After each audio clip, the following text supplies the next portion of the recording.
Bom dia, hoje vou dar uma continuidade ao livro de Provérbios. No capítulo 14, eu vou fazer a leitura do versículo 10 até o 24 e depois a gente vai analisando alguns versículos específicos. Mas antes vamos fazer uma oração. Senhor nosso Deus, eu agradeço por mais um dia de vida que o Senhor nos concedeu e também porque mesmo distantes uns dos outros ainda temos a oportunidade de ouvir o que o Senhor tem para nos dizer. Que o Senhor abra o nosso coração para conseguirmos compreender os conselhos de sabedoria que vêm do alto, Senhor, e que nós nos alegremos na sua palavra hoje e sempre. Amém. Provérbios, capítulo 14. Cada coração conhece a sua própria amargura, e não há quem possa partilhar sua alegria. A casa dos ímpios será destruída, mas a tenda dos justos florescerá. Há caminho que parece certo ao homem, mas no final conduz à morte. Mesmo no riso, o coração pode sofrer, e a alegria pode terminar em tristeza. Os infiéis receberão a retribuição de sua conduta, mas o homem bom será recompensado.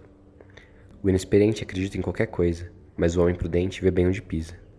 O sábio é cauteloso e evita o mal, mas o tolo é impetuoso e irresponsável.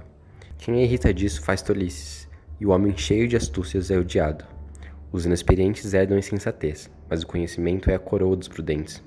Os maus se inclinarão diante dos homens de bem, e os ímpios às portas da justiça. Os pobres são evitados até por seus vizinhos, mas os amigos dos ricos são muitos. Quem despreza o próximo comete pecado, mas como é feliz quem trata com bondade os necessitados. Não é certo que se perdem os que só pensam mal, mas os que planejam o bem encontram amor e fidelidade. Todo trabalho árduo traz proveito, mas o só falar leva à pobreza. A riqueza dos sábios é a sua coroa, mas a insensatez do tolo produz apenas insensatez. O versículo 10 de Provérbios 14 revela uma verdade universalmente reconhecida. Desde filósofos existencialistas até compositores famosos já citaram ou se inspiraram nesse versículo em suas obras. É verdade que coexistem duas emoções, ou dois padrões de emoções, dentro de cada um de nós. A dor e a alegria, os complexos e os alívios, as frustrações e as conquistas. Todas essas coisas formam uma teia de sentimentos extremamente complexas dentro de cada indivíduo. E tentar distinguir uma coisa da outra é como tentar dissociar-se de sua própria essência. O versículo 13 de Provérbios, por exemplo, aponta para uma união quase indistinguível entre dor e alegria. Mesmo no riso, o coração pode sofrer, e a alegria pode terminar em tristeza. É claro que os fardos se tornam bem mais leves quando compartilhados, e as alegrias são mais intensas quando celebramos com as pessoas que amamos. Mas existe uma dimensão introspectiva da existência que temos que aprender a enfrentar se desejamos ser espiritualmente maduros. Todos os dias temos momentos de absoluta solidão, quando ficamos a sós com nossos pensamentos mais íntimos. É esse fragmento da realidade que reflete quem nós realmente somos. Nós nos conhecemos muito mais quando nos analisamos, sem mentir para nós mesmos, do que quando compartilhamos as nossas experiências com os outros. Atingir a maturidade existencial é aprender tanto a desfrutar plenamente das alegrias que nos são próprias e intransferíveis, como a lidar com as amarguras que são indescritíveis e que só nós podemos sentir.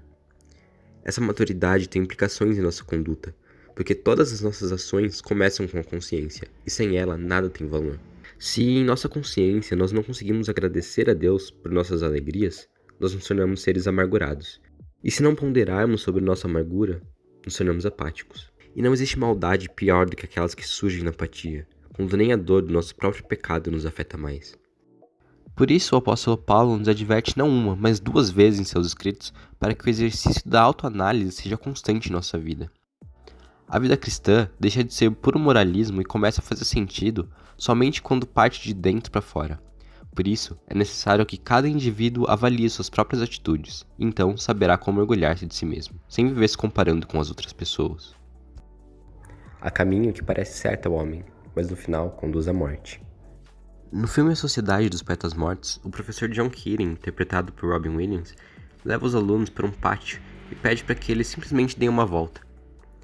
Em pouco tempo, o professor percebe que os alunos caem na conformidade e, ao invés de deliberar como caminhar, simplesmente seguem o que os outros estão fazendo, sem razão aparente.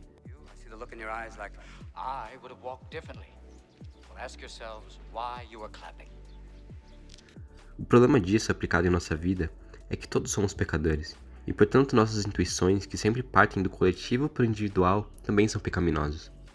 Entender a vida como uma deliberação de caminhos que devemos seguir parece dialogar ao impulso que é em nós de seguir pela estrada com o gramado mais pisado. É instintivo, mas nossos instintos estão em guerra. Podemos pensar estar trilhando o caminho certo, mas no final perceber que ele não dá em lugar algum. Ou pior, nos leva à morte. Ter impulsos, afinal de contas, não infere o princípio prático de ter que obedecer aos nossos impulsos. A solução para esse problema todo está no versículo 15 de Provérbios 14. O inexperiente acredita em qualquer coisa, mas o homem prudente vê bem onde pisa. Mais uma vez caímos no problema da autoanálise. Se examinarmos a nós mesmos e as nossas decisões compactuarem com a vontade de Deus, observando bem onde colocamos nossos pés, estaremos trilhando o caminho da vida e seguindo o conselho do Espírito Santo. Caso contrário, se seguirmos os passos da maioria e acreditarmos em qualquer coisa que nos é dita, seja pelas outras pessoas ou pela nossa própria consciência, estaremos condenados a continuar pecando. A casa dos ímpios será destruída, mas a tenda dos justos florescerá. Os infiéis receberão a retribuição de sua conduta, mas o homem bom será recompensado. O sábio é cauteloso e evita o mal, mas o tolo é impetuoso e irresponsável. Os inexperientes herdam a insensatez, mas o conhecimento é a coroa dos prudentes. Os maus se inclinarão diante dos homens de bem, e os ímpios às portas da justiça. Quem despreza o próximo comete pecado, mas como é feliz quem trata com bondade os necessitados. Não é certo que se perdem os que só pensam mal, mas os que planejam o bem encontram amor e fidelidade. Todo trabalho árduo traz proveito, mas o só falar leva à pobreza. A riqueza dos sábios é a sua coroa, mas a insensatez do tolo produz apenas insensatez. O livro de Provérbios é um ótimo ponto de partida para desenvolvermos uma teologia bíblica sobre posses materiais.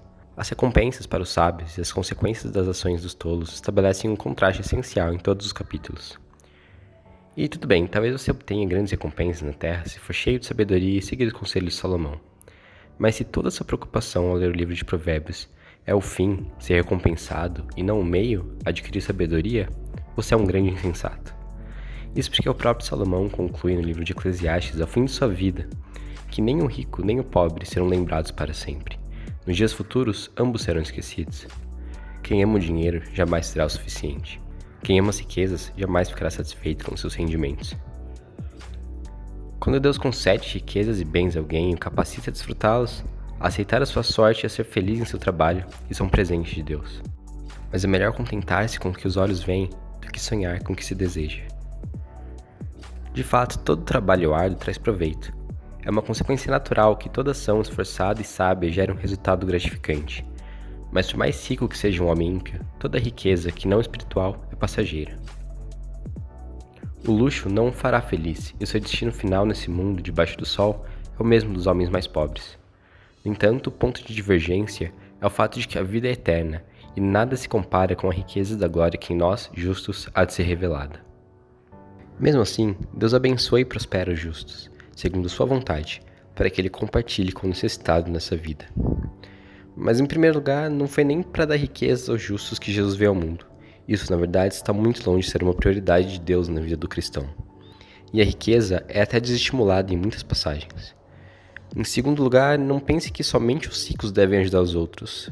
Afinal de contas, por que não manter uma vida mais simples para se tornar um doador ainda mais generoso? Por fim, prosperidade não pode fazer com que o homem encontre seu lugar no mundo, reprimindo seu desejo pelas glórias espirituais. E da mesma forma, a pobreza não pode impedir o homem de sonhar com a vida eterna. O destino de todos é o mesmo, mas acima dos céus seremos recompensados eternamente pela nossa santidade.